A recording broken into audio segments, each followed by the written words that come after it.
Hello, my name is David Alvarez, and I'm here with Pastor Donahue. What's up? And welcome to our station. The name of our station is The Betrayal of Judas. And today, Pastor Donahue here is going to read us from the Gospel of Luke to fill us in on what happened in the betrayal of Judas. We're going to first talk about how, Judas, the Saint, entered into him. Then we're going to jump over into the session where they were in communion table and they were wondering who was going to betray them. And then we're going to jump all the way to the very end part where they're in the Garden of Gethsemane and Jesus is betrayed by a kiss. Pastor Donahue, go ahead, lead us through the scripture today. Luke 22. Now the festival of unleavened bread, which is called the Passover, was near. The chief priests and the scribes were looking for a way to put Jesus to death, for they were afraid of the people. Then Satan entered into Judas, called Iscariot, who was one of the 12. He went away and confirmed with the chief priests and the officers of the temple police about how he might betray him to them.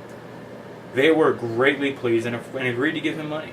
So when he consented and began to look for an opportunity to betray him to them when no crowd was present. Well, right here, as you can see, Satan entered into Judas, and now we transition over to the part where they're at the supper table or the communion table, ready to take communion, and the question comes up, who is going to betray the Son of God? For the Son of Man is going as it has been determined, but woe to that one by whom he is betrayed. Then they began to ask one another which one of them it could be who would do this. So the disciples are wondering who would do such a thing, who would betray the Messiah, the Son of God. And Jesus right there says, woe to that man.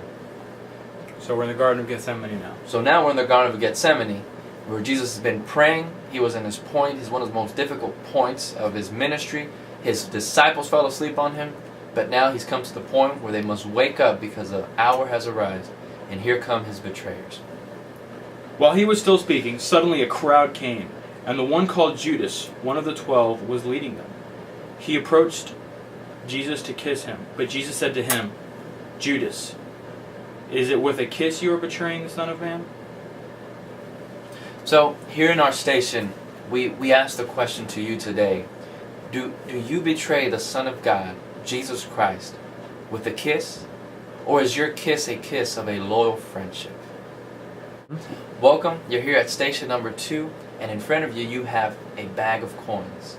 Now, please take the moment here to pick up that bag of coins and hold it as in your hands. I want you to feel it and sense it. Do what you have to do, shake it around, get a feel of that bag of coins. Because that same bag of coins was a bag that Judas received in that moment when the high priest paid him with 30 silver pieces to betray the Son of Man, Jesus Christ. So I want you to take the moment, as you can see, to your right-hand side, we have placed an hourglass, or actually not an hourglass, but is a minute glass. And go ahead and take the moment also to turn it upside down whenever you feel comfortable and ready to make this next step. And as you time yourself for the next minute, keep in mind that Judas betrayed the Son of Man for 30 pieces of silver. Now, what areas in your life today have you compromised? In what areas have you betrayed the Son of God, Jesus Christ, through your life, or currently still doing, if there are any in your life? So take that minute as that hourglass is turned over to take a moment to see and understand in your heart if there's any areas that you have compromised, where you have perhaps betrayed Him, or any area of your life that you have placed before God, before Jesus Christ. Alright, time's up. Did you come up with anything? If you didn't, that's alright. But if you did, go ahead, take those pieces of paper, write down what you came up with, what you were compromising in your life, and go ahead and slide those into that wooden cross, just as a symbol of you just giving it up to Christ.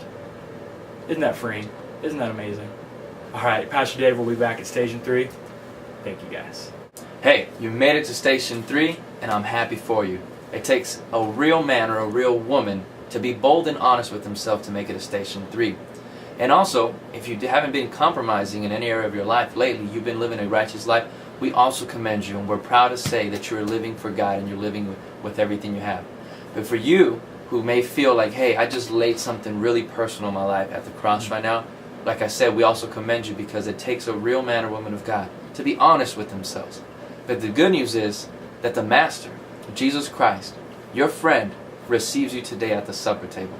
You know what, Pastor Donahue? Tell me. One of the most favorite phrases I enjoy in my life is when people tell me they love me. Do you enjoy man, that? I love it. I love it. From that, do you get a text from my mom? Man, I love it. You know what I mean? How about the second phrase? What's your second phrase you enjoy hearing the most? Oh man, you know, when I tell somebody I'm sorry, and they forgive me, they say that's all right, I forgive you. I love it when people say that. And what's the third phrase we both enjoy hearing? Oh man, One, two, three. Supper is ready. So check it out. The Masters are waiting for you at the communion table, and guess what he says to you? These three beautiful things.